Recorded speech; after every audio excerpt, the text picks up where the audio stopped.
And now, live from Pod Cabin in Burbank, California, it's the Allison Rosen is Your New Best Friend show. Tonight, Allison welcomes a guest. He's a wrestler and actor who's been called yet another bored Canadian who got into wrestling to spice up his life. It's RJ City. And she's a writer and comedian who has never banged her stepbrother and absolutely does not kiss her father on the lips. It's Robin Shorr. Tone zone may be here in body, but his mind is in the flow zone. I'm her husband, Daniel, saying hop on board the love bus and say hello to your new best friend, Allison Rosen. Allison Rosen. Allison Rosen is your new best friend. Allison, with her the good times never end. Allison Rosen, doing the wavy pencil dance again. Allison Rosen. Allison's your new best friend. Hello, my little hostess snowballs. Welcome to another exciting episode of Allison Rosen is Your New Best Friend. That particular squishy carbohydrate was sent in on Patreon by Brian J. And yes, I am on Patreon, and everyone on this episode has been a guest on a special Patreon bonus episode of The Friend Zone. That is just one of the many rewards which you can help yourself to if you become one of my Patreon subscribers. There's bonus episodes of The Friend Zone. There's a level where you can text me and I'll text you back. You can see videos of the Thursday show. In fact, right now I am talking and 4 people are just sitting there listening to me talk. What is going on their faces? You might be wondering. All sorts of gesticulating right now, except for Tony, who just looks bored, but I'm used to bored. Seeing that. You can see that, and it's about to get really good, you guys. And then, other levels and other things as well. And most recently, you know what? I'm going to get into that when I introduce the guests. I'll get into specifically what we got into on a very recent Friend Zone episode. Ooh. Completely lost my train of thought because I'm staring at a tree, and if I could go into the details, but I'm not going to. Great start. It's a stare at the tree day. It's like bright orange. It's getting worse and worse. Like, my ability to host this show has been it's been getting worse and worse. And I feel like as we get to the end of the year, it's cratering. I'm crazy. There's a lot of chatter online that maybe I should, be appointed to replace you. You're seeding the chatter. It's you. You're behind the chatter. I may or may not have created a bunch of bots and then paid to have them verified. Not saying I have. I know. Yeah, you spent $64 and it's you wonder what that charge is. I know. Everyone should check out the Monday episode. It was a Daniel and me episode with your calls. And Daniel and I did something wild and crazy, which is we recorded it on video. It's up on YouTube, youtube.com/Allison Rosen. Please subscribe. It was fun. It was introspective. And it was obscene.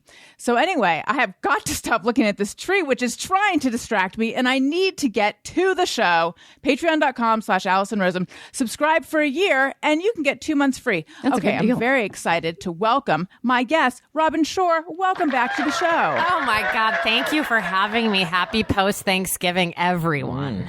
Thank you very much. Yes. Okay, we'll get into just how incredibly needing to be behind the paywall our episode was in just a moment. But RJ City, hello and welcome back to the show to you. Oh my God. Thank you for having me for the 5th time. What?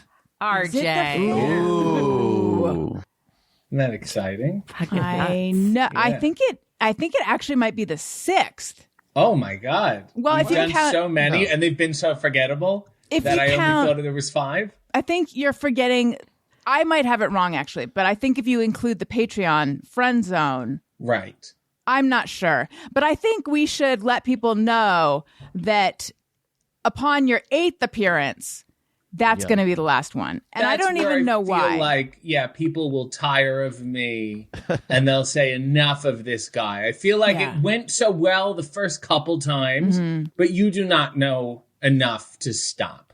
I am a creature of habit. Right. So if something goes well, Yeah. I'm just like, let's keep it going. As you And could my habit is things going well and then not going well. So I'm calling my shot like Babe Ruth if he said, eventually I'm going to strike out.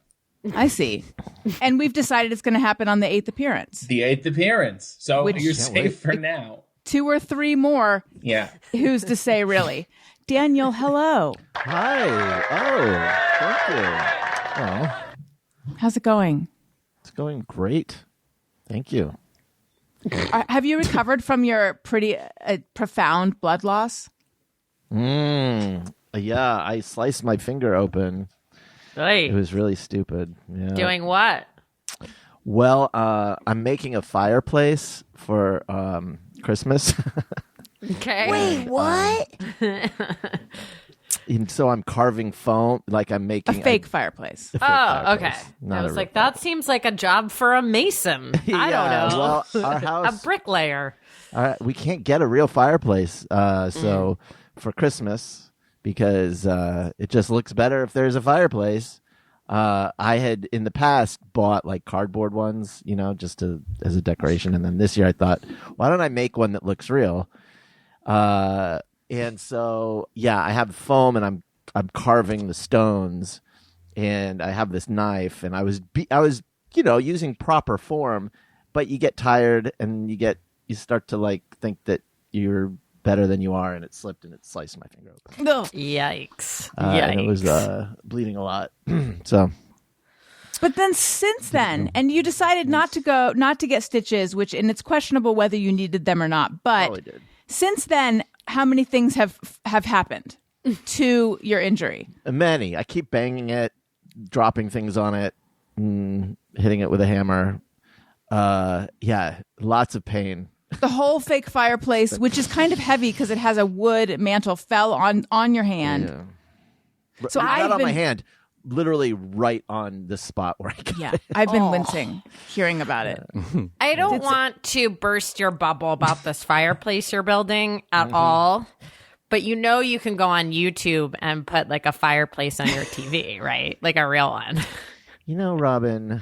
I'm just saying. It's not the same as real styrofoam. You're right. You're right. You could put the TV inside there. Then. You can't hang Yes. stockings from your TV.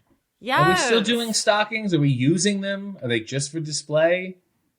Oh, come on. My family's big on Our, stockings. But Our are they kids- using them? Yeah. Like for our legs or for presents, you mean? Tony, does your family wear stockings?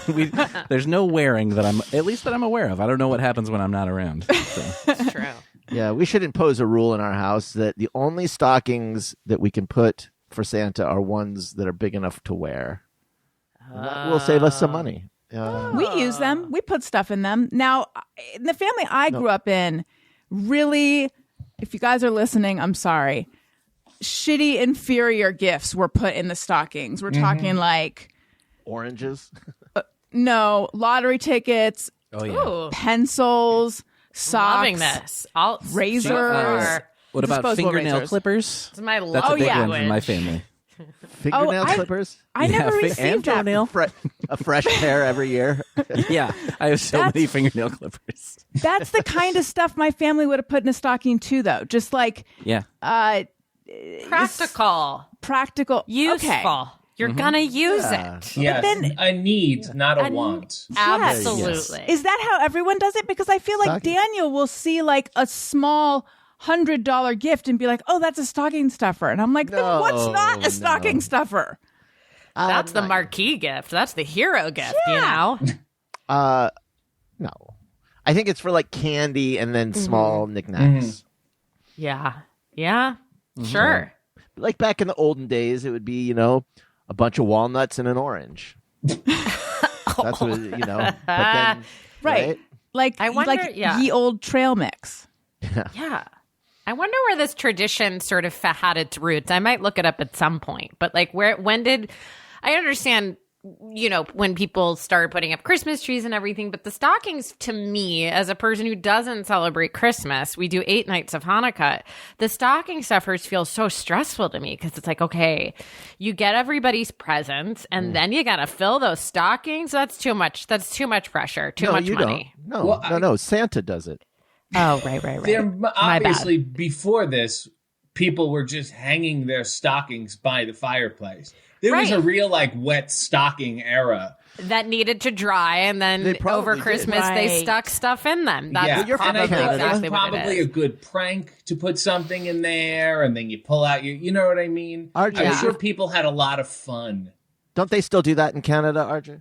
They do, because the snow is so high. I get it in my ankle, it goes in my shoe, and then it's no good after that. Now you just hang it in front of the heater or something. Yes. The stockings all. And Yes, you we can have hang your radiator. stockings in front of a piece of styrofoam. Yes. And that's right. also, back in the day, we're talking like normal size. Even if it was a knee-high sock, that's less to fill. Then Yeah. now they've become these huge But again, oversized. I think they would just fill it with a bunch. I mean, it's so easy to fill if you just dump in a bunch of uncracked Nuts. walnuts in there Oh my God. and hazelnuts or whatever. Well, that's why they have the nutcrackers. So it's like you get the stocking full of the nuts and I the don't- fruit. Think this is true. I don't think it was just fruitcake ingredients inside a giant stocking Honey, and a back in the nutcracker. day, they didn't have Toys R Us and all the things. It was Daniel- like they lived out in those sticks. Tell them about your Gorp misunderstanding, and then I'm thinking I might introduce Tony to the show. You mean like what I thought Gorp stood Yes. for? First of all, is everyone here familiar with Gorp? No. Yes. Trail Okay. mix. That was one of the Muppets that they just stopped using. Those went for SNL. They used Gorp, and they're like, "Guys, this is not funny." The John Irving book, The World According to Gorp. Yeah. My favorite. Oh wait, So- Gorp was played by Tim Conway, was he not? It was Gorp on golf and those. Dwarf. Oh my do they God. still sell those? I have a Dwarf on Golf story that I do want to tell at some point, but please. I can't I don't wait wanna for this interrupt. story though. This story might be better than Daniel's story. No Yeah, offense. for sure. So is. wait, It's- what is mine isn't a Gorp? story? Gorp is trail mix, and what does it actually stand for? Let's see if anybody knows. Do you want me to tell you? Because I know now what it really is. It would help. It Allison, would help. oh, you us. don't. Hold on. Granola, oats, rice. No. Raisins, peanuts. Raisins and peanuts. Yeah. Yeah. I thought it Rice. was. I thought it stood for good old raisins and peanuts. And you know what? I still call it that. It Which has might. that nice Cracker Barrel quality to it. Yeah. Yeah. Yeah. All right. Now I have to hear the Dorf on golf story. Hang on No one time second, can though. pass.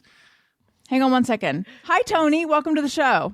Hi, thank you. I know we want to hear this Dorf story. I know we heard about. I'm sorry, Daniel cut himself. I know you have other things to talk about. Personally, I need to hear about this tree you can't stop looking at. Oh my God. Okay. So first of all, have you been How here when dare I've you, been Tony. distracted by squirrels? I believe, right? I believe so, yeah. This is the tree that the squirrels are in. And So it's a tree. well, but there could be multiple trees. This is a tree that they're in. It's the one that my eyes go to. It's the most majestic of the trees. Mm-hmm. And whereas normally it's a tree green, right now it is like a very bright, presenting, if you will, orange. And I know that most people are used to a fall foliage situation, but here in Burbank, I feel like the trees, maybe they do. I don't normally pay. Usually I'm looking at Twitter. I don't pay attention, but it's like very noticeable orange. It's and the only hence I'm tree distracted. around that has changed its color. Yeah, it's the All only the one. other trees are still green, but our Thank one you. tree has changed. Yes, You've put it in context. this tree got the memo. Beautiful. It's flashy. Oh, do you think it understood the assignment? It understands the assignment. It saw our decorations and was like, you know what? I'm here for this. It's serving. Oh my God, it's totally serving fall foliage. Yes, tree. All right, let's hear the dwarf story. Let's for get God's back to sake. Dorf. Oh my Let's give the gosh. people what they're waiting for. Okay, so imagine you're running a Closer show to for the 8. first time, and it's your dream job that wound up being a nightmare. But by you're running a show, I mean me and the oldest person in the room by at least 10 years, which is very crucial to the story. But it's like the day Tim Conway dies. And no one in the room knows who Tim Conway is. And I was like, if your guys are going to be comedy writers, you got to know who Tim Conway is. And like with sort of, I don't know, all the confidence in the world, I said to the writer's assistant, pull up Dorf on Golf on YouTube, please. You know, the way the showrunners of my youth would talk, just like pull up this. And then it would appear.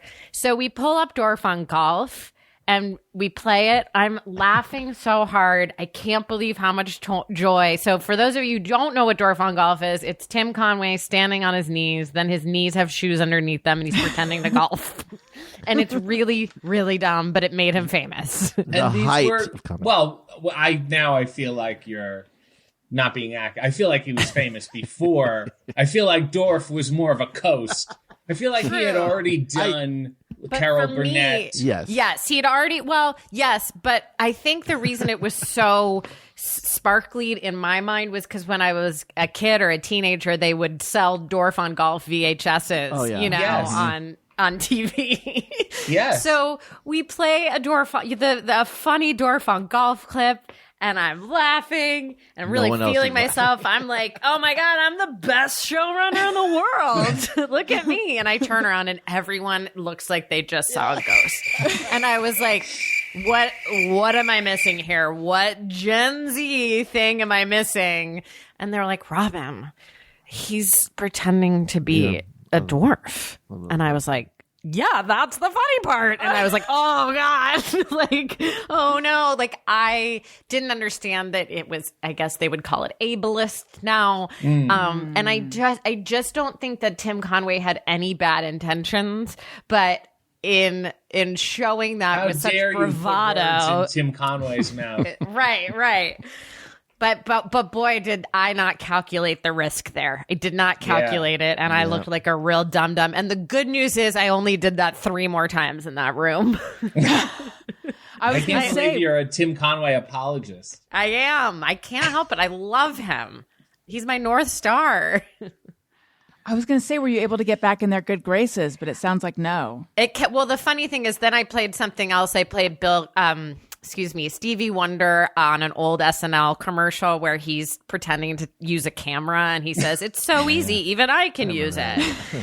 And I was like, this is the funniest commercial parody ever. And they're like, it's the same thing as What is it, Dorf on Golf. exploitative? Yeah. And I was like, but that's Stevie Wonder doing it. And they thought it was Eddie Murphy, to be fair, because Stevie Wonder looks so different now. But yeah, again, I just I'm never going to do that again. I'm never going to confidently tell a writer's assistant to pull up any videos because I will get in trouble. You could bring him back with some Rich Little. Right. That'll get him in. The road to Yeah. cancellation starts with Dorf on Golf. Let me just say I that. hope your writer's room loves an average Reagan impression.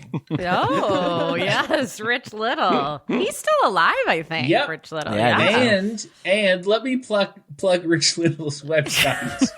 He does pencil sketches of other celebrities, and it is a great Christmas gift that I have. I used it. I got it for a friend of mine. I got him a drawing of maybe Dom DeLuise, Johnny Carson. But no, I got But him they're a only- Rich Little of Rich Little. So wait, That's he only really does funny. the same celebrities that he used to do impressions of. So it's all celebrities Yeah. from the 70s and early 80s. Sounds like a stocking stuffer to me, RJ. You have to roll it up. Yeah. You have to roll it up and stick it in a wet sock. And you're going to want to keep it away from the fingernail or toenail clipper lest you puncture Yes. No, we don't want that. it. No. No. Every year, clippers, Tony. Yeah, like it's like a thing. Like I've called my mom out on it, and she just sort of like I think she knows that it's like expected now. So yeah, it's a thing. Wait. And my family is so into she's so into stockings. My mom in particular, because I think she does most of it. Not only are the stockings full, there's usually like gift bags under the stockings then as well. Oh, like overflow? Yeah. Wow. Wait, Tony. Are you expecting the toenail clippers because you need new toenail clippers every year, or No. is it just a joke? No, I don't. I Sounds think like it's neither. It's a little. Yeah, it's like I think there's a little bit of a joke to it now, because like since I've kind of like picked up on it and called it so. But yeah, no, I don't think there's any need for it. Like how often are you supposed to replace your fingernail clippers? I mean, honestly, I feel like I have the same Never? pair that I've had for the decade or something. Yeah, You know what they could do to toenail clippers to really, if your mom wanted a new take on toenail clippers that I would appreciate. What about noise canceling toenail clippers? 'Cause I hate like that a mute. noise. A mute, yeah, just so it'll clip your toenails and it won't make any sounds, because that's the worst sound of all time. Really? Honestly, you want to disrupt the toenail clipper industry. Yes. Invent one where the little clippings stay Yeah. in the clipper. Yes, like That's a hole good. punch. You know Yeah. those hole punches Seems that have obvious. the little, the catch little. it. Yes. Why have they not invented that? I don't know. That's out, Well, out there for guys, the taking. Yes. This I time think it next might year have we been could in a be. Sky Mall or something. Yes. You know, it sounds like a Yes. real Sky Mall kind of. But it'd be like From Harry the folks Potter at themed. Hammaker Schlemmer. Hammaker Schlemmer. Which is a worse sound? The sound of a toenail clipper or the sound of someone, Daniel, biting their nails? Both. I don't know if I've ever heard the sound of biting nails. Oh, I've come seen it, over. but I don't remember hearing it. Come It's this- over. This dull crack sound. It's Yes. very bizarre. Yes. For me, it's the toenail clipper for sure sound. It's Because the that's worst. mechanical. Yeah. The other one is like bother a me. tick, tick, tick. The other one's organic. It's all natural. How do you think people cut their nails in the days before, in the billion years before toenail clippers existed? It's not my concern. I don't know. Okay. That's a good I'm just saying. question. It's like Yes. you're locked in this prehistoric walnuts, no toenail clippers, wet like- sock universe. I'm like that guy that does primitive man videos on YouTube. You know? May I propose Yes. that clipped nails are a somewhat recent invention? I feel like they were perhaps useful. Right. You know, I like it in a stabbing, grabbing, talon that way. whole thing. So I feel like I feel like we've misrepresented the caveman when we Yeah. draw them now or put them in movies, and we don't give them. I feel like everybody had long nails like classical guitar players. You think they would go? They'd file them on stones, get them nice Yeah. and sharp. Yeah, wouldn't you? You got to kill something. yeah. You got tigers out there. Yeah. But are you suggesting that they were much stronger back then? Yeah, Because I feel like they would using them. break. I don't know. Probably though. Yeah, they probably were stronger. Yeah, they had to dig into the dirt. I would Yeah. assume. Yeah. But everybody must have had crazy scratches all over their faces. Right. Just Yeah, to I don't push think your anyone hair was- back. Yeah, I don't think anyone was blemish free. No. That's I why need all my represent. cavemen to be blemish free. Yeah, no, that's why their skin is so craggy in representations of early man, Yes. from They were all the- scratching themselves. and probably picking too. I love how they would always, like, when they've been depicted in TV and movies for, I guess, the past 100 years, they would throw the same kind of dirt on them that they would derogatorily also throw on homeless characters. You know, when they would like that old hobo thing with the stick and they would just be as equally dirt. It was the same person who decided, what do we have? We have black dirt. We'll Right. just sprinkle it places. And I guess there was always an explosion they just came out of. Yeah. Well, the When one really- observation was that they don't have showers. Right. Yes. Yet presumably they did. It rained sometimes. There were elements. You never see them right after that. No. Really makes No, you you think, don't. doesn't It it? really makes you. What are they up to? What Yeah. are they up to? Okay, so I have a question. I know that Robin and RJ have both spent time as servers in restaurants. I don't think Daniel and Tony have. I did briefly work at a coffee cart. Sort of. Yeah. Oh, okay. Well, so anyone who has this experience can weigh in on this question. Last night, I was thinking about how irritating I find it when I'm at a restaurant. It's been a long time with the pandemic and all since I've been in this situation. However, I do not enjoy when they're bussing your table and they're like, "You didn't like that at all, did you?" I don't. Yeah, sorry. Yeah. It's played out and it's just annoying. But I was wondering, did you have any like go-to jokes or bits that you would do? As a waiter, as a server. Yeah. Oh, that's a great question. As by the way, the manager of the restaurant that I used to wait at in New York, Santa Fe restaurant on the Upper West Side, just posted in the last hour that she's been bought out of this restaurant that she's kept running for many years. So I'm very sad about that. But I remember, if I'm being honest, it was sometimes the dads that would make the didn't like that joke, you know? Like, I was just kind of playing off what they were sending my way. Right. I tried, I need a minute. I'll think of it. But from what I remember, it was always the dads that were like, that was terrible. That's good. My favorite bit is when they say, "This kid will pay the check." Oh, sure. That's really high level stuff, you know? And you get like you don't even get a laugh from me, you get like a quick breath, you know? But it'd be funny if you acted like you thought they were serious and demanded that the kid give you the credit card. That's the worst, when the waiter plays up the dad bit and now you can't escape from it. You're thrust into this improv scene. Mm-hmm. That's just horrific. You don't want the dads to control the scene. No, it felt, I will say at the restaurant I worked at, it felt very controlled by dads. It did. It felt like the dads were calling the shots, all of the shots, and doing a lot of shots too. There were these What was kids. the vibe? Yeah, what was the vibe at your restaurant? It was a Southwestern restaurant on the Upper West Side of New York, and it was like a neighborhood, very expensive neighborhood burrito joint. Okay.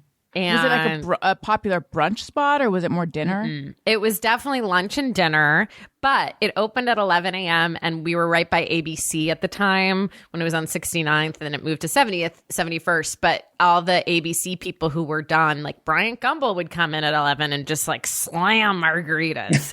You know what I mean? Chris Cuomo, all of those people were just right at the bar the second it opened, which was kind of fun. Mm-hmm. Well, that's their 7 p.m., you know. Yeah, That's their 5 it is. p.m. They got to get up It's their early. Friday. Yeah. Yeah. But And RJ, Chris Cuomo, sorry, go not ahead. my favorite. Chris Cuomo, kind of. Guys, I don't like Chris Cuomo. I don't know what I know his brother's been accused of stuff, but maybe on another friend Patreon episode, I can reveal my Chris Cuomo secrets because he sucks. Wait. He used to corner all the waitresses, including me, in the bath, like in these tiny bathrooms, and be like, "Are you gonna go? Are you going back out there to work? Or are you gonna stay in here for a second?" Like the worst, gross. the worst. Yeah, I So- do need more details on a friend zone if you would like to share. of course. I mean, come on. Please. Speaking of, maybe this is the perfect segue. Although RJ, I do want to find out about what your restaurant was like. I said that as if you owned a restaurant. Okay, so let's just quickly get into what your friend zone was, Robin, because I would say of all the friend zones, other than the ones where I like went into some detail on the whole Corolla situation and like answered some like deeply personal questions, all of which exist. So if anyone signs up, you get access to all the back stuff. I would say this one was probably the most like it belongs behind a paywall because I thought we were just going to like have a friend zone episode where we answered questions that people sent in. But Daniel and I had just gone to a screening for the final episode of The Vow. Wow. And we went into a lot of detail about that. Someone showed up at that screening, and I was very like surprised and more distracted guys than talk this about that? motherfucking tree. What? Yeah, talk about that person who showed up at Yeah. that screening is worth going behind the paywall for to find out. I will say. We talked at Harvey length. Korman. I'll tell them. It was Harvey Korman. It was Harvey Korman. He had shoes on his knees. we talked at length about this. We talked about some stories about this person, and for legal reasons, it's behind a paywall. The word allegedly was used thousands of times. A lot. And then Robin had a lot of personal stories as well, which belong behind a paywall. And then I told a story I've never told about when I edited a few pages of my 8th grade yearbook. That one doesn't have to be behind a paywall, but it does belong well there. So it's just what a fun episode. Yeah, I can just tease a little bit and say, in discussing the vow, I revealed that within the last 6 months, I had joined a cult. So you can tune in if you're interested. Wait, but I'm not in the what? cult. I am not in the cult anymore. What a feel like- turnaround. Yeah. Thank you. Thank you. You would call that joining a cult? I got I guess it involved. was, yeah. I got in a sense. involved with taking some self-help classes that went awry. I need to But- hear about this. By the way, I looked up the person behind all this. Yeah. Not what I expected this person to look like. Yeah, it's not anything. It's horror. All of it is so stupid, but it makes for a great friend zone episode, and that's what I Yes. was going for the whole time. Thank you The for whole- almost joining a cult or being cult adjacent. It helped me. Patreon.com/AllisonRosen. RJ. Yeah, I want to talk about me being a waiter. I feel like it's an important topic that we need to get back to here. Yes, I had a cuisine restaurant. Yeah, no, it was a bar, and I Oh. started as a busboy, and then they were like, "No, like people like you. You should, you should talk to them instead of just gathering the glasses in the dark." And my strategy was to tell the table stuff I didn't like, so they thought, "Oh, we're getting the real deal here. This guy's not messing that's a around." good Because everybody, they go, "Oh, that's my favorite." And you're like, "Yeah, of course it is. We all like halibut. What a ridiculous, So I say, "Well, this isn't good. I don't know about that." And also, I was really good at not bothering people. Oh. That is a skill. Yeah. So do I you kept mean the like when monologue people short. when people ask you like what's good to eat here and you'd say the halibut, is that what you mean? Like they would turn to you for suggestions? Yeah, they would trust me, but I would do like the negative reinforcement. This isn't too big. If you want something bad, I would go with this. So they go, "Oh Right. God, this guy cares about us." Right, like why would you trash something on the menu Yeah, if you weren't being honest? Yes. There's nothing in it for you. right. But were you being honest? Yes. Yeah, there was plenty of things I didn't like. And then I was larger than the bouncers. So every time a fight would break out, people would look over at me like I was going to do something. And be like, I'm not getting paid for this, and I'm certainly not going to break my hand on anyone. Like, are you crazy? So I got good at passively talking down fights, which is a very good skill. I once stopped a fight because it was a Tuesday. And I does said, that happen? "You boys, nobody fights on a Tuesday. Yeah, you're right. We got the whole Great week. point. Thursday to Sunday, knock yourselves out. Make arrangements, come back here. But a Tuesday, what are we doing?" And they were so drunk, and they were like, you're right. That's I'm sorry." hilarious. Yeah, That that's is great. so funny. That actually is a great insight into the drunk mind, which is Yeah. very susceptible to the suggestion that there are rules that they've never heard of that they need to adhere to. You're right. It's Tuesday. Yeah. Oh, yeah. The Tuesday rule. I mean, I just remembered something that I used to do with television's The Great Jenna Bams, the creator of a show called Good Girls on NBC. She and I were waiters together at this Southwestern place. And if we were dropping off a check and we didn't like the person who we were giving the check to and they had been horrible, and they would say, "Thank you," we would try to say, "Your rectum," instead of "You're welcome." That was how crazy we got. We'd be like, "Your rectum." And so no one caught it. But that's not as good as telling people not to fight on a Tuesday. Apparently a flight attendant thing to do as you're walking by, I don't know if it's like regardless of whether you like them or not, but maybe it like brings them extra joy if they're frustrated with the passengers as they're collecting the trash is to walk by and be like, "You're trash, you're trash, you're trash." But really, they're saying you're trash. You're trash. I like it. But I you're like rectum. it. That's even better. It's so dumb. What a bunch of dummies. So Daniel, I guess you kind of were a server because you worked at an omelet bar. Or actually, you worked at an array of places. Did you have a joke? Did I have a joke? No, I didn't. I was a busboy, and then I worked in banquets as a server, and then I did the omelet bar. I was the chef at the omelet bar on Sunday mornings. And cool as fuck. And then I worked at the snack stand at the pool, and I'd make all the food at the pool. Do you make all the food at your house? Like, is there an omelet bar? If I went to your house, could I partake in your omelet skills? Well, no, but I could make an omelet. I make a pretty good. I have questions about this omelet bar, though. Yeah. They would is this the traditional one where if I wanted an omelet, I would come up and I would tell you directly, and I would wait and watch you while you did it? That's right. And I could do all the little...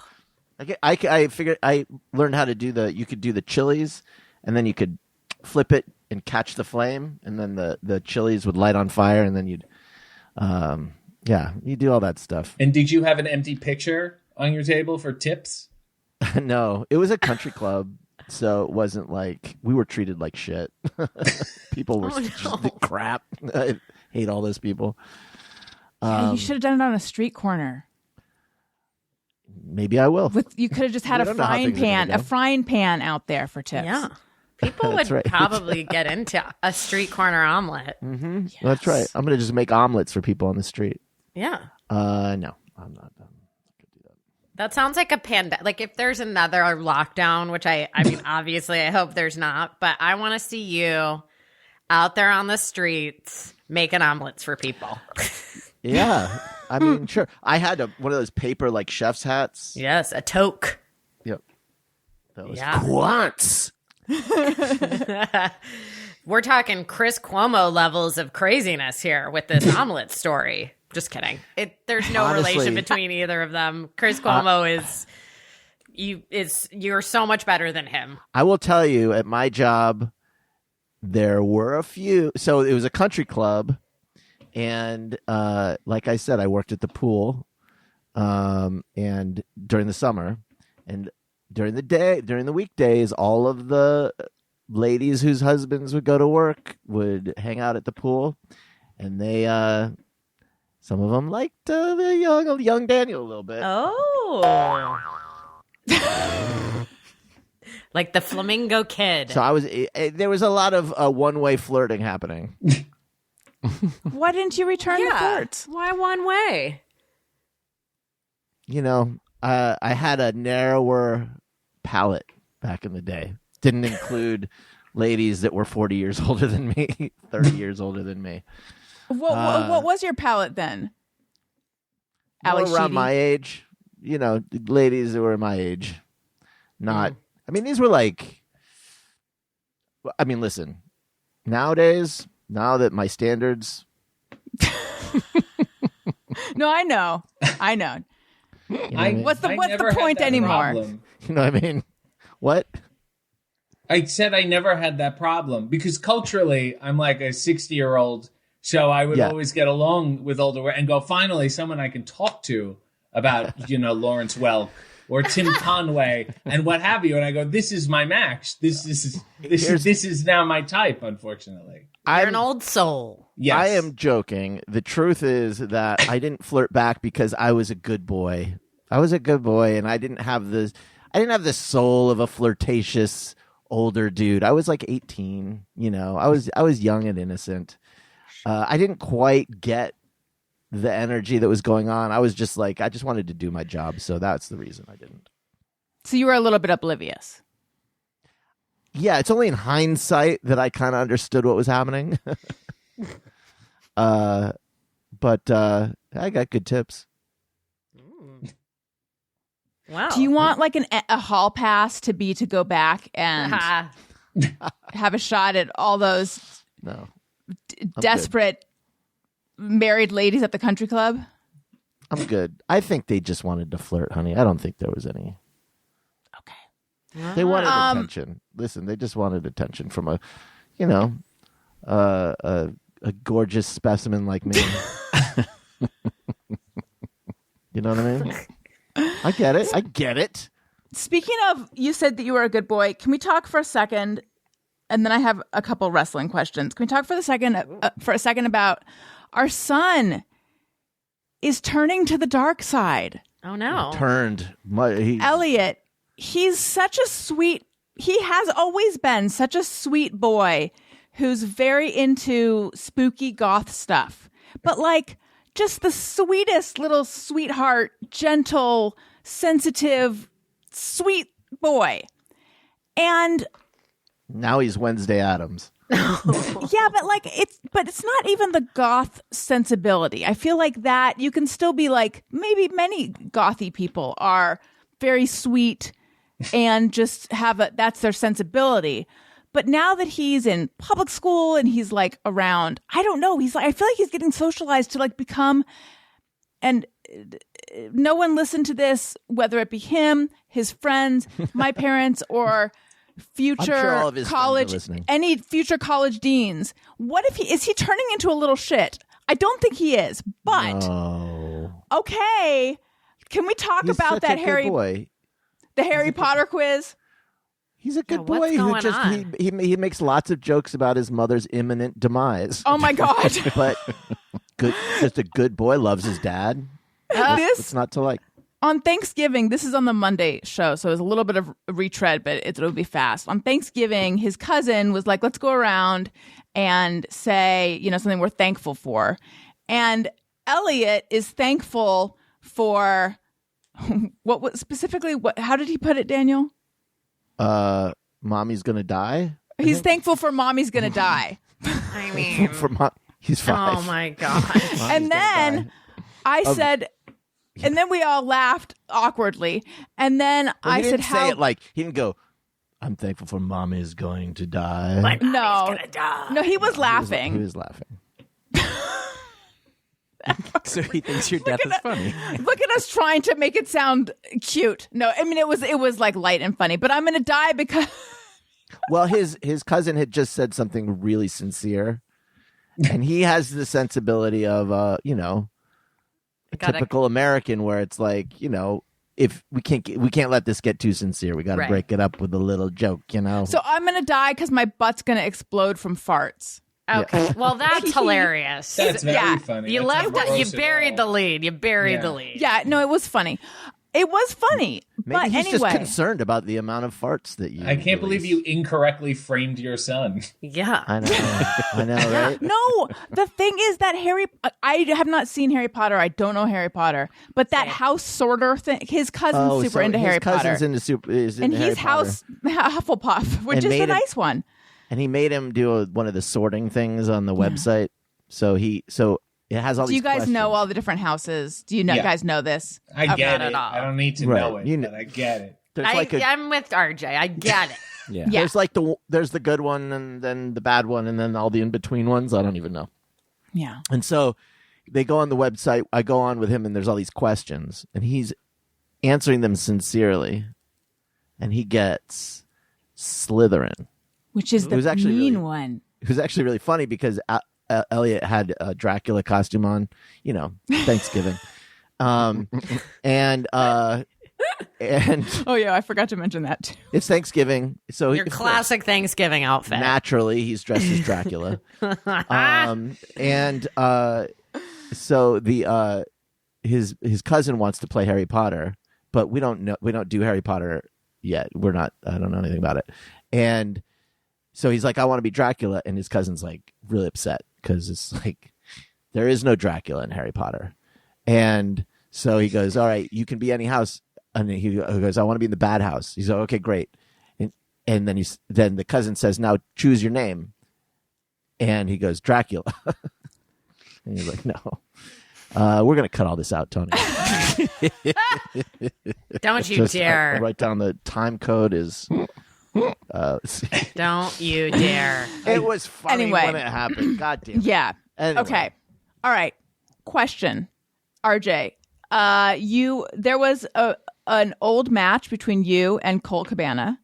Oh my God, yes. Yes, who Robin and I have been on an episode with. I love him. Love him. He's the best. The Wait, best. who were you with when you did that match? Was that Ring of Honor or was that a We've only wrestled I think 3 or 4 times, but I think this was our first meeting at Destiny Wrestling, which is independent. You mean the one that was just on YouTube like a week ago or whatever? I don't Yeah, know. that's what I was talking about. Yeah. Oh, okay. Yes. Okay. Okay, now I have to ask a question, and it is Yep. going to be very basic Okay, because I don't know about wrestling. it's fine. You were so shiny. What is it what do you use? What do wrestlers use to make themselves so shiny? So now, to make it sound historical and important, Greco-Roman wrestlers would oil themselves so they could easily slip out of holds. That's where So the it's look comes strategic. from. It's not anymore. It's because my muscles look better, and there's lights, and the same reason my hair is wet. I don't know why. It's Yeah, just I've always a wondered thing. about the wet hair. That's the one Yeah, I there's wondered no about. reason, Tony. And also the wrist tape. It doesn't do anything. I wondered about the wrist tape. I even Googled it. What I because read said... I have long forearms, so I like to break it up. Okay. Ooh, fun game. Let's go around and guess what emollient is used for greasing wrestlers. I thought you were going to say, guess how long his forearms are. Ooh, that's another fun game. Okay. All right. Tony, you go first. Oh, dude, I couldn't even name one. I don't baby oil. I don't know. I feel like that's a strong It's guess. a very strong guess. Yeah. That's like literally the only. That's the only. The guess only I would oil even you know? have. Yeah. Robin. I want. Daniel, if you have a There's guess. this thing. There's let this Robin thing go. called Pretty Potion that makes your legs look really shiny. So I want to say Pretty Potion, but what I'm going to say is lube. Oh. Lube. I don't know. Like an Astroglide or like Real a KY? slippery. Yeah, if we're talking about slippery stuff, I don't know. So I have a friend or an old friend who Oh, yeah. used to be in that world. He was a writer for WWF back when it was that. And Can you say this person's name or no? It's bad. yeah, Chris Bell. He was like a Okay. do you know who that is? Yeah, he Yeah, wrote. Bigger, stronger, faster. Yeah. So I went to film school with him, and he hung out at Gold's with all those guys and all the, the power lifters and the guys that would do the Mr. Olympia and all that shit. And Yeah. he said he would talk about how they would take rat poison before. I'm talking about the To cut What do you weight. the guys that would do the shows. What do you fucking call that? Yeah, Why am I- bodybuilders? Bodybuilders. Yeah, but they would do the. I feel my brain feels like there's another word for it. I don't know. Anyway, Are you looking at a tree? I have my whole brain is a tree. Anyway, they would cut weight by just getting so dehydrated, and their skin would just like define every muscle. Yeah. But then before the show, they would oil up, and he would say there would just be these buckets of oil, and they would put so much oil because they were so dehydrated, it would just soak into their skin and it wouldn't show. So they'd have to put like so much oil all over their bodies. And it felt when he told me the story like it was not baby oil, like it was like a real some other kind of oil, like maybe a cooking Like oil, olive like a oil? vegetable oil or something. I've seen olive oil used. Oy. Yeah. And definitely being used. So it used to be baby oil. I Correct, didn't get to Tony? go. Oh God, I'm sorry. Whatever. It's okay. However, it's became a problem because it would be very slippy and not in a very dangerous way.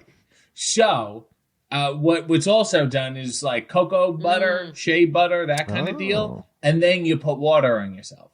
Oh. So you're seeing wet butter, covering myself in butter, and then No, what does the wetting it. water do? Why put the water over it?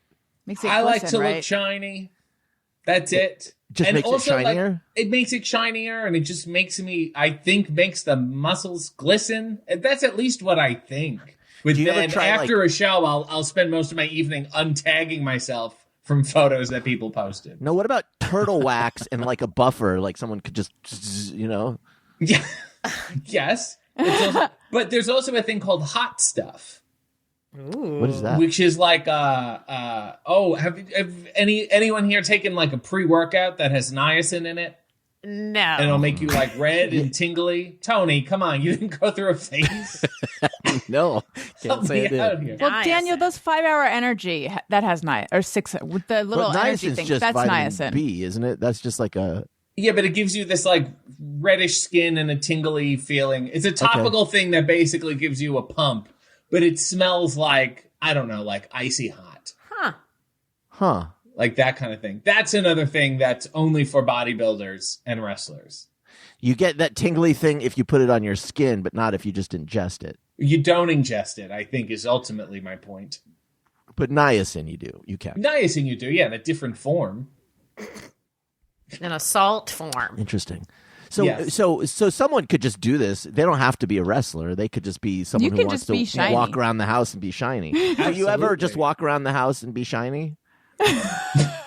So, Allison, you watched this whole match, and that's your only question is why are you shiny? No, that was the first question. That was the first question.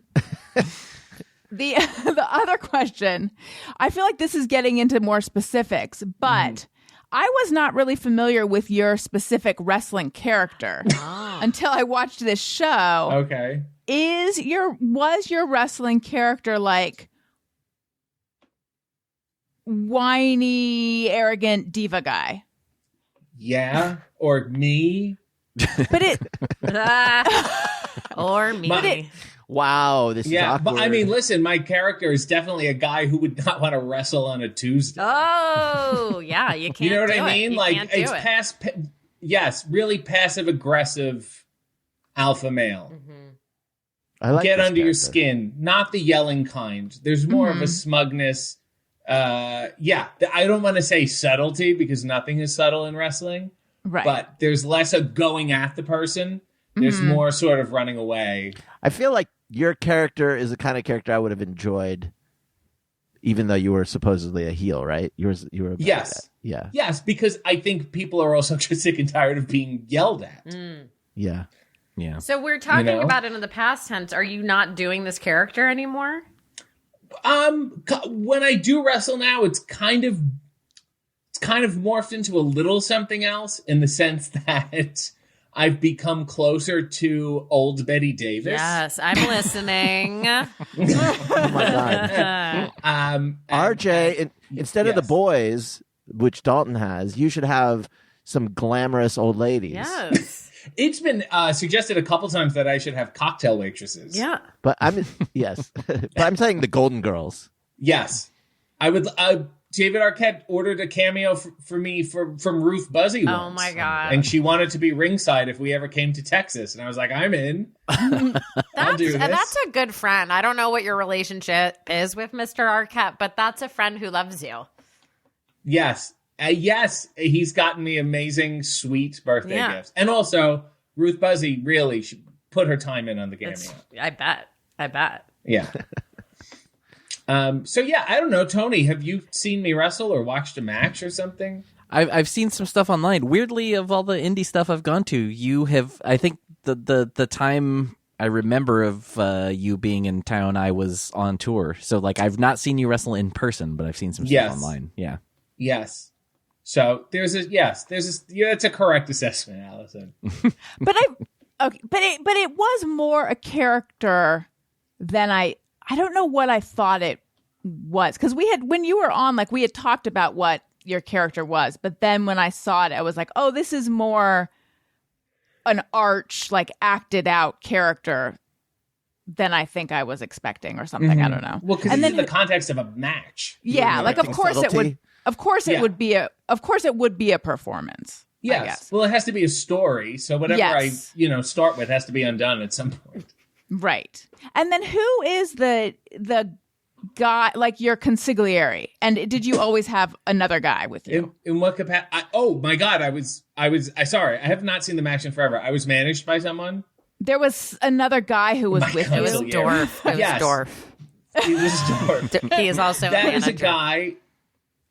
whose name is Scott D'Amore, and he currently runs another wrestling promotion called Impact. And he was at a show, and I think we just got along, and he said, I want to manage you. I think it'll be fun. And he was a wrestler, and then he worked in an executive capacity for a very long time. So he knows all the ins and outs and enjoyed it. But he was part of the story, right? Yes. He would be my second. You know. Your second. I mean, they're called managers, not that they actually manage anything. So they're like Okay. hype men in a way Yes. that are Yeah. managers. Yeah, usually managers traditionally given often to the guys that aren't as good at talking. Clearly Yes. not in your case, but No. often. Yes. But also, bad guys obviously would need more help and don't want to show up alone. Right. So then, Right. when in wrestling, is a manager always part of the storyline as opposed to like actually a true manager, like in the Yeah, he doesn't handle my affairs. That's what he I'm doesn't saying. have power of attorney, if that's what you're asking. right? So Yes. so there's no actual behind the scenes managers. No. I mean, Okay. I'm sure, but not that are also on screen. I Not that see. you'd know. Yeah. That's Okay. a question I would have had too. Yeah, it's not well explained, and it doesn't make sense. I think that's what you have to accept in wrestling. The harder you think, the more your head will hurt. All right. I think that does it for my wrestling questions. Robin, any wrestling questions? No. I'm just stewing in the wrestling juices we've been talking about. The oils and the emollients and the salves, I'm going to think about putting oil and then water on my body just to make all of my muscles glisten, which is what everyone wants. But then dry your palms. Oh, That's a yes. tip. Like it's like getting Yeah, a I mean, spray I'm just tan, thinking, like- you can't. Yeah. Yeah. Like when you're that greased up, are you then, leaving big stains all over everything you come in contact with? Yeah, I mean, you try not to sit down at that point. Oh, I have a question. Are there showers at the wrestling venues? In larger companies, like I work for a company called AW that does big arenas, touring shows. Those are, like where NHL teams Right. would play. So yes, there are showers. Okay. Smaller companies, like on the Independents, which is just like, like small comedy clubs. I've never seen a shower. When there's a shower, it's a miracle. So not only do you have to, oil yourself, you have to be prepared to drive home from Pittsburgh. Oiled. Still somewhat oiled. Oh my God. And you're in Pittsburgh. Were there I mean, I Yeah. love Pittsburgh, by the What are way, you gonna but do? that's hilarious. 3 Mr. Rogers statues. Yeah. in Pittsburgh. Oh, I didn't know there were 3. That Yeah. Yeah. Wow. That's a thing that people don't realize a lot about, like music venues. Also, the bigger ones usually will have a shower, at least a shower, usually multiple. people do not realize that. Yeah. I would always see showers when we would do live podcasts at clubs, and I'd think, who's taking showers here? Yeah, well, think about it. You play a show, you sweat your ass off, get off stage, Yeah. go take a shower. Why not? You see Paul Anka after 40 Oh minutes. my It's God. disgusting. It's very disgusting. Paul Anka. Were there any wrestlers, RJ, who were known for just putting too much oil? A little, like Yes. a little too. Oh my oily? God. Yes. A lot of people, and that hot stuff people don't like, 'cause if it gets in your eyes, Yeah. it burns. And yeah, if you're so oily that you cannot perform moves safely without people slipping off you, Were there things you would do wrestling just to amuse yourself? That you yeah, wrestling. because I watched Dalton. Who was he wrestling recently? The big match, Chris Jericho. Chris Yes. Jericho. And there was a moment in there I've watched several times that just cracks me up, where he's like, I don't know if you've seen this, RJ, but he's like really exhausted and he's pushing himself into Jericho, and the way he did it, I thought he's trying to be funny right now, right? Yes, But but I- I think that speaks to him in general. I think Yeah. most of the stuff he does with that in mind. I mean, it was great. I really Are you talking enjoyed about when it. he's like kind of like he's like up It against was so Jericho's it was back? really enjoyable to watch, very funny. And I was like, is he doing that on purpose because he knows it's funny, or is that just, a result of being exhausted? Well, I mean, it is his character and his personality to make everything its own thing. Right. He's just really good at what he does. Yeah. To have something that small be that distinct, Yeah. I did write down what's the difference between stunt punches versus wrestling punches, but I don't know why I wondered that. Well, stunt punches have the advantage of camera angles, and wrestling does not, because more often than not, there are fans on every single side. I don't know what made me I was watching something that made me want to ask that, but I don't know anymore what prompted that question. Yeah. But what is a stunt punch? Well, a stunt punch is like on camera, and you really don't touch the person at all, or even come close, and camera cuts save it. Wrestling punches have a lot of contact. Wrestling punches are real punches that people just seem to be able to handle, quite frankly. So it's a punch. Yeah. Okay. So then what's the difference between a wrestling punch and a punch? You try not to kill the person, I guess. Restraint. So you're making contact, but you are pulling the punch. There are plenty of people I wrestled who I'm sure have no difference between a wrestling punch and a real punch. Oof. Oh, really? Yes. Yikes. Whatever. It's just that, I guess, margin of... It's one of... Wrestling is a thing that you do and you go, wow, this could be more fake. The guy whose name is escaping me who brought up on your interview show that you had hit him and he... Oh my God, Wardlow. Yeah. I brought up a match we had and he said, yeah, I remember that. You slapped me harder than I've ever been slapped in my life. And here's the thing. I had zero recollection. I had zero idea I hit him that hard. I didn't intend to. I just, He wondered if you were mad at him. Yeah, and I felt horrible. Years later, I'm finding this out. I'm glad you cleared it up, though. I think that's important, Yeah. No, and there are always those things, and sometimes things just slip, and you try not to hurt people. I don't want to put a person in a place where I would break their nose or something. I think he's just a larger fellow with a larger neck. And I said, hey, this will be fun. This will make a nice sound. But is some of wrestling stunt moves, or is it always contact? I would say it's always contact. Yeah, I would say 99% of the time it's contact. You can't not have contact because of where it is. It's like a live, live stunt show. If you go to see like the Batman one at Six Flags, is kind of a lot more real than how they made a Batman movie. Mm-hmm. Because we don't have the option to cut or angles or editing or just nothing. Wow. Okay, one more question. Yes. When you get thrown down onto the mat, how much does that hurt? A lot. I think we're just used to it. Like, I don't, like, if you did it, you'd be like, this hurts and I don't want to do it again. And when I guess somebody who wants to wrestle starts wrestling, they go, my body will get used to it. So it's like learning guitar. Yes, exactly. Except it's on your whole body instead of just your calluses, just your fingertips. Absolutely. Was there any point where you're like, this is too like maybe I don't want to keep doing this because it hurts too much? No, I think they're pretty clear with the pain up front. The training is not fun on purpose. Mm-hmm. You understand why and why it's so painful, because then I guess it becomes less painful, or you just get used to it. Right. What is the most painful thing you've experienced? Somebody just asked me this. The most painful thing isn't the painful stuff, like the big stuff I'm ready for because I anticipate it hurting. There was one match where the ring has a setting where it goes between boxing and wrestling. And boxing is stiff, so it's not too bouncy. You don't, blow your knees or whatever. I guess as a joke, or just due to general negligence, which happens a lot, they left the ring on the boxing setting. Mm-hmm.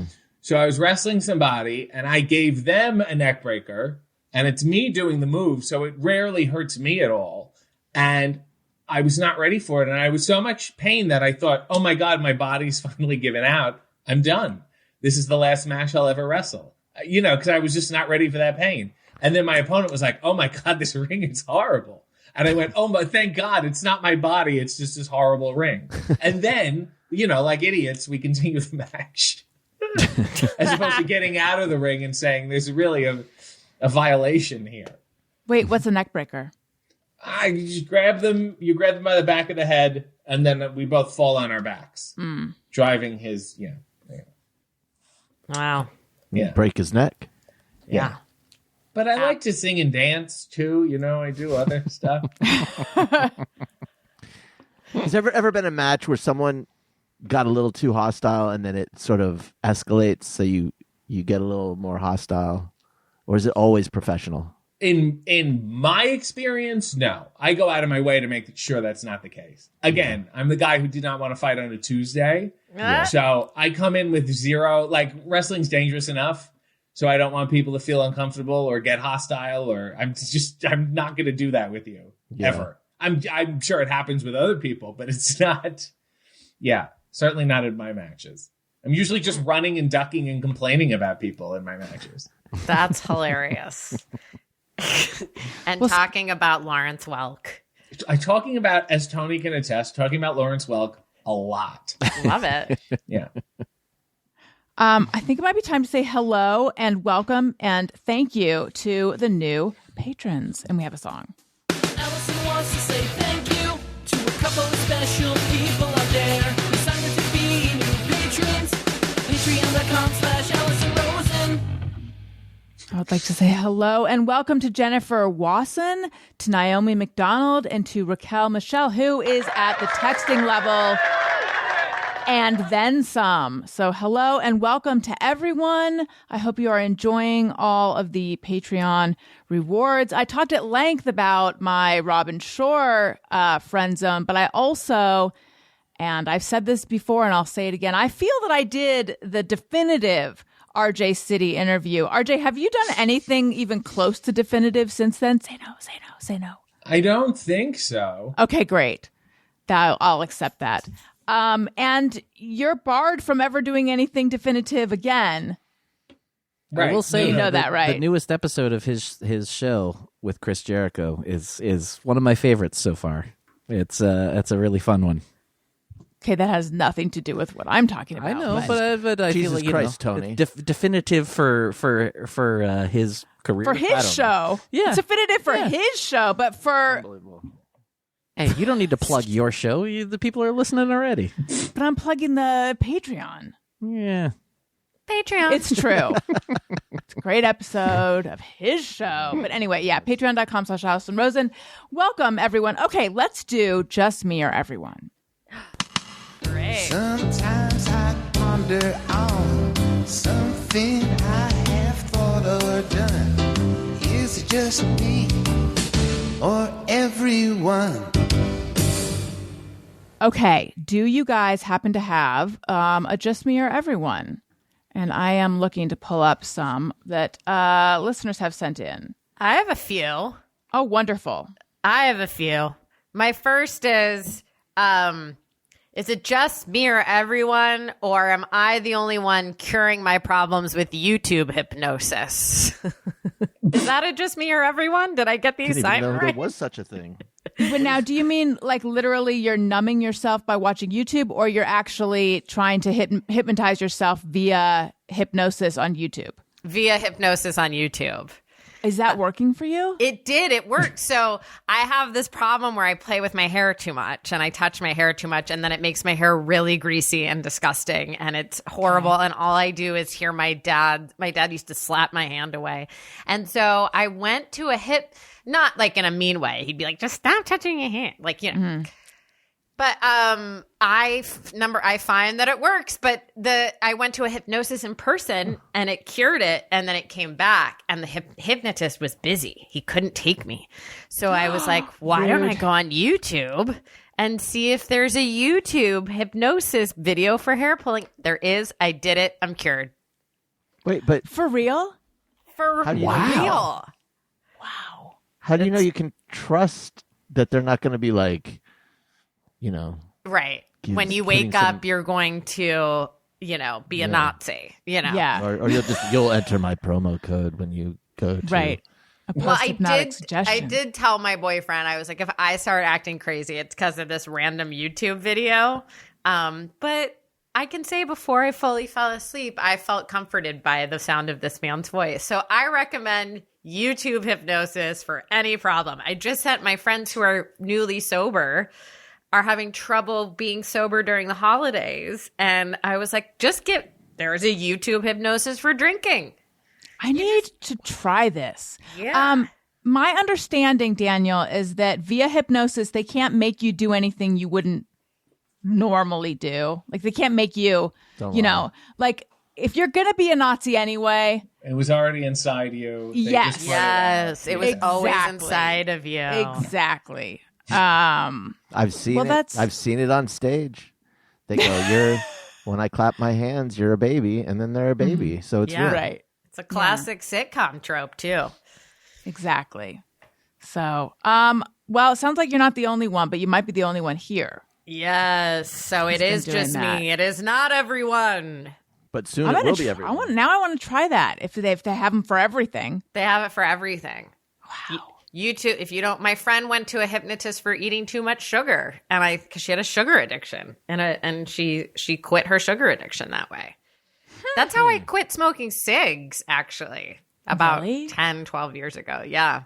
I've had people on my show, 2 people who like swore by hypnosis for curing things, for quitting. I forget one of them. I forget what it was, but the other one, Michael Showalter, it was on air, so I feel like I can share this. Said he quit smoking via hypnosis, and he just swore by it. Yeah. I bet we went to the same guy.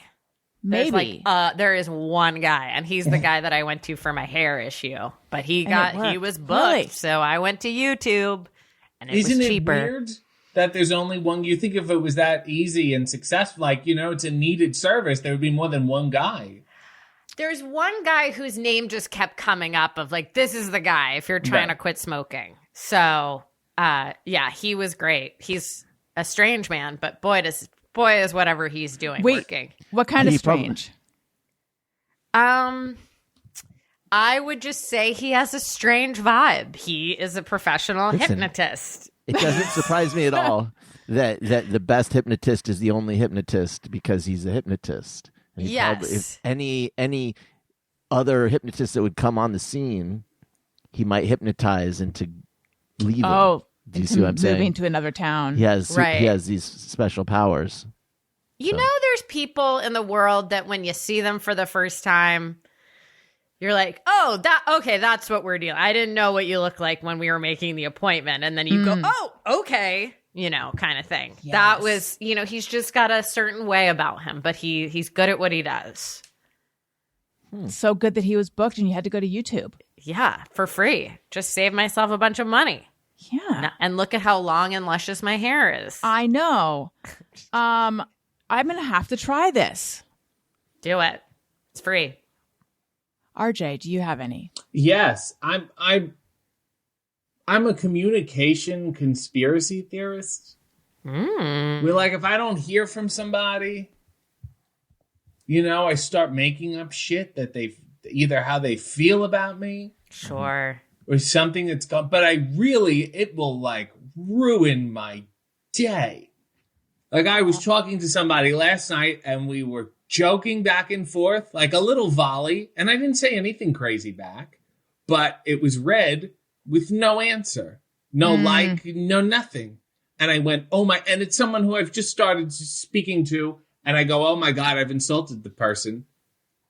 And it brought down my whole, and then in the morning, like overnight, they had messaged me back something glowing and fabulous and wonderful. So I was totally wrong, yet does not stop my brain and my body. I feel it in my body from like believing these horrible fantasies about these people who don't answer me. I get that. That's Daniel. That's me. Yeah. And all of us. Too. Yeah.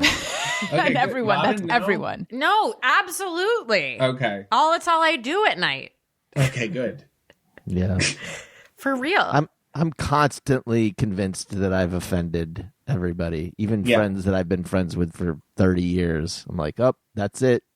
Mm-hmm. I did it. I said something, that may have mildly offended them. Now we'll never talk again. Yeah. And then sometimes, And this is even worse. Sometimes you're kind of working on a couple projects at the same time. And it's like one day, I have 3 follow-up emails to send for 3 different things. And I will send them all. And then I will hear nothing all day. And my head will tell me that these people who are not connected otherwise are now conspiring to purposely not answer me. I've had that thought before. I've totally had that thought of like, oh, I guess this is the day where everybody just gets together and boycotts me. We have to stop those thought loops. Yeah. It's no good. Is that maybe I should hypnotize myself? Yeah. Into believing in your correspondence and your ability to communicate. That probably would help, actually. Just saying, you can Google in YouTube. You can go to YouTube and type in hypnosis for anything. Yeah. I'm going to give it a shot. You could do hypnosis for like positive think. I don't know if it's positive thinking, but if you could do hypnosis for anxiety, probably. But like, not to get super pseudo deep here, but is the realization that none of us is actually that important also pain? Is that what we're pushing against? Like, because that's also kind of painful. Or would that be liberating? You're saying that we don't want to think of ourselves as unimportant. I'm wondering. I'm wondering if that's the cause of this paranoia. But if we embraced, yes, that's what I'm wondering. I do think that if you really understand how insignificant we are, then the more you understand that, the less you stress about that stuff. Yeah.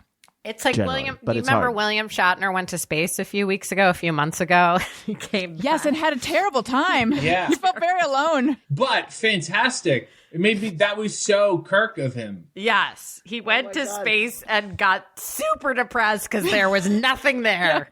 I think about that every now and then. I don't know if you remember this part when he came back from space and he's having, poor William Shatner's having this profound emotional just reaction to what he just experienced. And I guess Bezos is, I forget if he's conducting the interview or something, but he's like, so, what were you thinking? How was it? And William Shatner starts to really, like, he's really emotional, starts to tell, and then Bezos just turns mid-sentence and just goes, hey, everybody, and pops some champagne and just moves away, and you can see William Shatner's just left hanging like he was, oh no, he was going, but Bezos couldn't have cared less.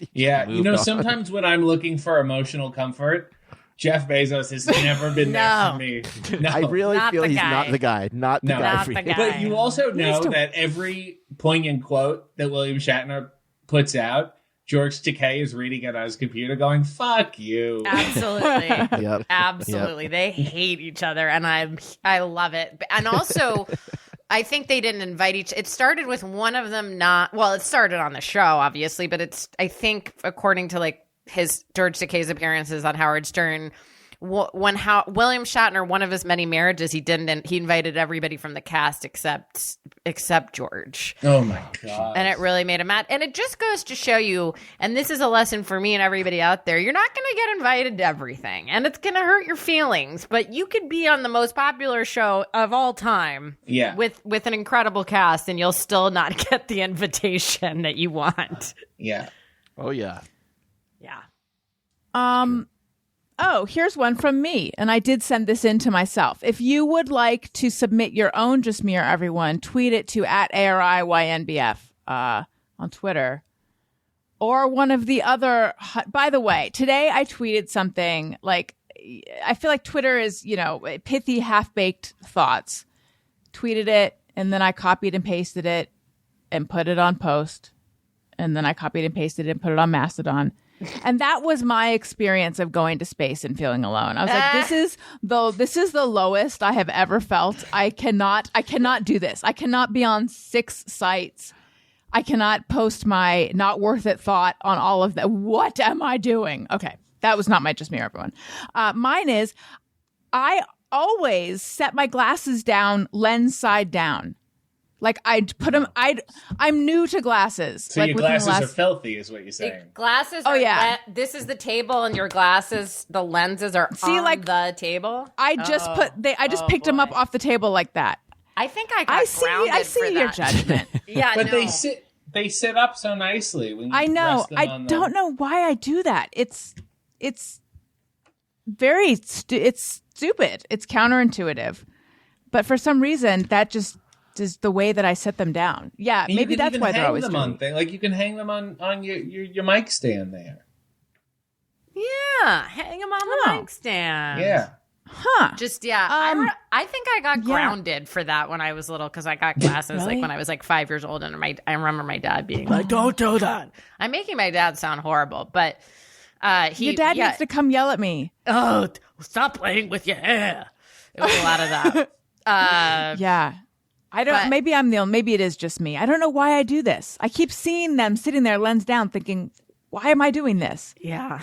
It's like setting toast down, butter side or something. It makes no sense. I'm still thinking about William. I didn't know that was William Shatner's impression of going into space. Yeah. And I'll try to make this quick. Recently got this app because my son is really into planets, and it's this thing where you can have your you can use your phone and you can He's a look genius. around and it'll show you the sky because you can't see the that's cool. stars in LA, but it'll show you like, oh, that's this star, that's really cool. And it was night, and you could look down and you could see the stars below you, which is really weird. And I was like, oh, this is strange. It gives you this feeling of really we're on a planet in the middle of space. And I thought VR, never had any interest in it, but wouldn't it be cool to like put VR on and then be in space and look around? And so I looked up this app. I know this is long and boring. And I was lying in bed and I was looking at this app that was basically that. And so it was like a guy who had that VR and he was in space and you were seeing it from his point of view. And I thought this would be so cool and relaxing. And I had this feeling of absolute existential horror. Yeah. It was like totally unexpected. I was very, very disturbed by the feeling. And I think that's probably what he was feeling, which is I think just it like, was. But Yeah, disconnected. Yeah. I can't describe it. It was wild. It was like, oh shit. Like there is fucking nothing and you are alone. And I do not want this. I want to be back there on that planet with all these people. So I have an Oculus and I've played a bunch of different games. Mm-hmm. And I can only play certain games because even the mere suggestion of outer space will do that to me. Really? Like even the intro of a Star Wars game, I've ripped it off my head. That, outer space, and like really deep ocean. Yeah. I Probably find the ocean exact same terrifying. reason. And Yeah. it's just like Terrifying. beyond my comprehension. Huh. Yeah. I think that's fascinating. Yeah. Like those when you hear about like James Cameron like going down and visiting the Titanic, I can't think of anything I would want to do less than that. Yeah. Like that sounds horrifying. Mm-hmm. Absolutely horrifying. All right. How do you feel about? See, I don't even want to snorkel. Oh, yeah. No. I agreed. Agree. There's no But- reason to snorkel. No. No. Tony, that's snorkel. I've snorkeled. Like just like in course you like have. in Hawaii a few times. Like Well, somewhere- yeah. Where else are you gonna snorkel? Look, I don't look know. at him, Allison. That's You know- a man who's snorkeled. Classic snorkeler. But just that, when you're somewhere like that, and the water's nice and clear, and just go do it, and it's kind of fun. But getting like out further in the ocean, like I'm yeah. Tony wakes up in Hawaii is like it's snorkeling weather. look at got it. Yeah, but see a snorkeling is fish up different close. because there's all the creatures in the mouths and the things that are sharp, and you can sunburn the bottom of your feet. Like the whole thing is horrible, but not the same. Right. Allison, do you remember Marineland growing up? Okay. It's crazy that you're mentioning that because my Upworthy Weekly co-host is about to release a podcast about the history of Marineland. Oh, I'm in. Are you in? Yeah. I am so in. Todd Perry. Yes, He's the done all nicest, this. too. Yeah. Oh, Yes. God. Yeah. Oh, yeah. We did a show with him. Yes, He's great. exactly. Okay. But anyway, yes, I do. If you live in Southern California in Palos Verdes, it's now Terranea, the very lush, the resort. posh resort. But it used to be Marineland, and it was a shitty knockoff of SeaWorld, and that's the only place I've ever snorkeled, and now it's a 4-star hotel. Terranea, yeah. But that's so cool. I'm going going to listen to that Yeah, podcast. It's fascinating. I don't know if he's done a lot of research. I don't know if it's been. I don't know if he's released it yet. He talked about maybe doing it this week, but anyway. Well, if you go to Terranea, it still smells like Marineland, for the record. The smell is You still can get there. nice and nostalgic there. Yeah. There's something I didn't realize that Terranea was former Marineland. There's something creepy to me about being on a former theme park. I At agree. a former theme park. I agree. And I don't love I'll be honest, I've been there a bunch. I don't love the vibe at Terranea. And I think it's because their ancestors, Marineland, are upset that they built on their land. Yeah. We've seen the movies. We know how that goes. Yeah. It's haunted by old dolphins and Yeah, and shamus. Champagnes. Shamu knockoffs. And people in khaki shorts. Yes. They're still there. wet tourists. Okay, Jonathan Pierce says, I was kind of hoping Twitter would shut down in the way one would want a shitty relationship to be ended by the other person so you don't have to do it yourself, just mirror everyone.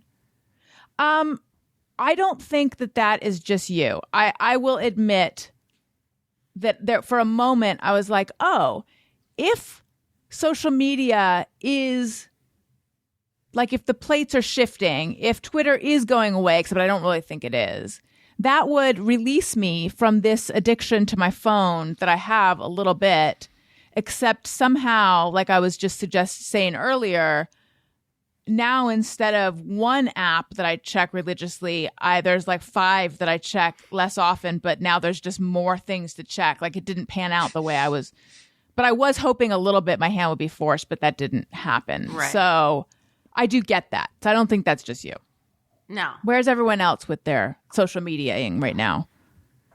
No idea, but I do think there was like one night where everyone was convinced Twitter was going away for some reason, Yes. which was like kind of silly. And I feel like there is a feeling of, we kind of all want the end, like why are there all these apocalyptic shows and things? There's something about the idea that we're here at the end and this is it, like something dramatic. Everyone wanted Twitter to be over, but it's not. It's going the anywhere. comfort of knowing when it's going to end. Right. That's what Right. people like. But no, that day I had people. It felt like people were writing in my yearbook. Yes. Absolutely. Yes. Last day of senior year vibes for sure. Yeah. Yeah.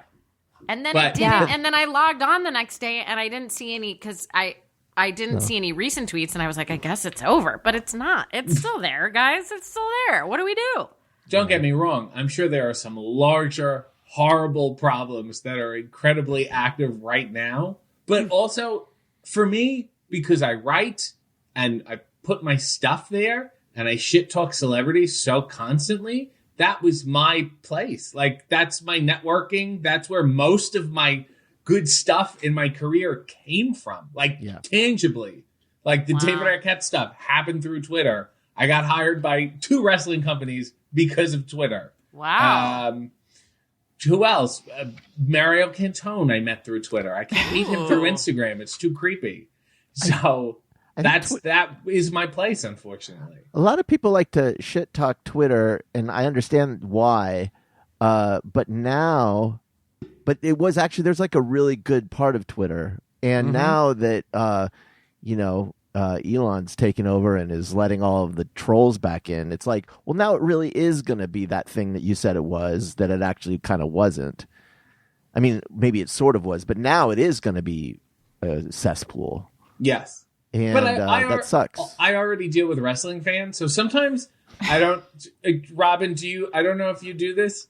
I'll tweet something that's, questionable in the sense that maybe some people will get it, maybe some people won't, and it like catfishes. So people who don't get it, I'll just scroll through the replies and mute them as a way to clean up my feed. Well, I have to admit, I never found my Twitter voice. I feel much more comfortable on Instagram. But I appreciate everybody who found their Twitter character. And as a writer, I just couldn't zone in on what I wanted to do on it. So I never got very many replies, if I'm being honest. Robin, I think you would be good on TikTok. Thank you, I think. That's a No, I mean that as a compliment. I think you have a great personality, and I think that it would be good for TikTok. Do I have to dance? If you sign up Whatever. for Patreon, you get to see me dance. Yeah. Maybe TikTok not on- that I mean, one. there's dancing right now. I thank you. I will take that into consideration. I'll take a look. I don't know much about it. Just hang out there for a while, see what people are doing. Yeah. Lately, I've been really into people making fun of white women cooking on TikTok. It's like my favorite thing. I can't get enough of it. I'll make fun of myself. I'm talking about like when they make the crazy shit, like just those bizarre made up recipes, and then people just reacting to that. Love it. I can't wait. I got to get involved. You guys, this has been the most fun. Thank you so much. The most. It's been the most fun It's been the most fun I have ever had in my entire life on this earth. Send me into space like William Shatner. I cannot imagine having more fun than I've had right now. It's been the most fun. If you like what you're hearing, or even if you don't, please make sure to leave us a nice review on Apple Podcasts. Click 5 stars. It helps out the show immensely. Or leave a review wherever you're listening. We read them on the show in a segment called iTunes Comments of the Week, which we need to do pretty soon. I already mentioned patreon.com/AllisonRosen. Patreon. Thank you. I'm on Cameo. Follow me on all the social medias, all 400 of them, at Allison Rosen, and listen to Upworthy Weekly, my lighthearted news podcast that comes out on Saturdays, and Childish, my parenting-ish podcast, and RJ City. Where might we find you, and what would you like to plug? Every Sunday morning at the crack of dawn, you can watch my AEW talk show on youtube.com/AEW. And then after that, also Sunday mornings on my YouTube, I often make coffee in my underwear. You just type in RJ City and you'll find a bunch of those things. And as Tony said, rudely in the middle of me talking about something else, you just had Chris Jericho on, and it was very funny. And I, as very clear from my questions about oil, I don't know everything. I don't know much about wrestling, but I'm a huge fan of both of the shows that you just mentioned. So I've been told by recommend many them. people that people who don't like wrestling like my show. So whether you like wrestling or not, you have no excuse, quite frankly. Yes. You're right. Thank you. Your show has made me also like wrestling. Oh, that's so I used sweet to of like you. wrestling when I was in high school, and then I stopped paying attention, and then now I'm starting to enjoy it again. That's sweet of you. It's like they're like little Hirschfeld portraits of wrestlers who are generally weird people. I feel like the constellation of personalities that you have and in AEW is more fun and interesting than what I remember, which was there's a different flavor to it, I guess. Yes, they're hip people. Yeah, it's good. And Robin, what about you? Find me on Instagram at Robin Shorr, ROBINSHORR. That's where I feel I have my most authentic voice, unlike Twitter. Perfect. Wonderful. Daniel? You can follow me at Daniel Quantz, wherever. Just type it into something. Find follow me there. I don't know. Type it into the sky. See what comes up. Perfect. Tony? Same old shit as always. Twitter and Instagram at Tony Thaxton. Tony Thaxton. Bizarre Albums every Tuesday. That's it. Great. Thanks again, everyone. Listeners, thank you for listening. I love you. You matter. Goodbye. Hey, do you know about the Allison Rosen Show?